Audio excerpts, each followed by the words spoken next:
Let's go to someone that is a free agent at the end of the year. Alex Bregman swung the bat a little bit better as of late, even though he struggled a little bit against the Angels, got off to a bad start.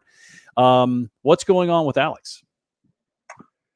I just think with him, it's all mechanics. It's all swing mechanics. He thought he found something earlier in this homestand. He had a great series against the A's, talked about, kind of went back to the basics with the knob of his bat going past the ball. And I think he hit 2 homers in one game, came back the next day, hit another homer. And then against the Angels, he goes 0 for 15. It's been a tough go for him. He's a guy that, I never really doubt him just because he's done this before. He's had the slow starts and he's really turned it on, but never has one of his starts been this slow, and never has it been this prolonged. And he's the last guy I would ever think would let free agency or a contract year weigh on him. That does not seem like that's in his DNA, but until he starts producing, that's going to be a narrative. And he gave me a quote I think it was a couple of weeks ago, that I don't know if I can curse on this thing, but he cursed in the quote and said, I could give a blank about playing in a contract year. He is insistent that that's not an issue. The thing about him though, the defense has not suffered. He's been an elite defensive third baseman.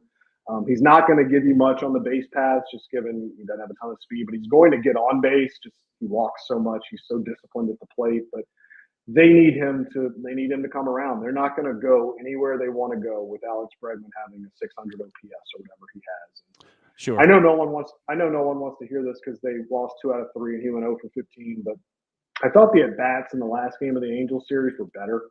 I mean, he hit 2 balls hard to his pull side on a line, one right to the left fielder, one in the left center gap that the left fielder ran down. So again, no one wants to hear that. Alex probably doesn't even want to hear that with a 600 OPS, but it's right. Not like the at-bats don't look terrible.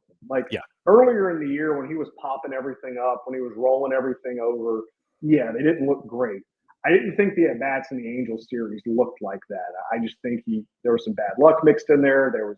He came up in some big spots and didn't come through. So I think, that was a tough one. But again, like we were talking about with Fromber, everything is magnified now because you started 7 and 19. And when you come up in those big spots and don't come through, the outrage is just going to get louder.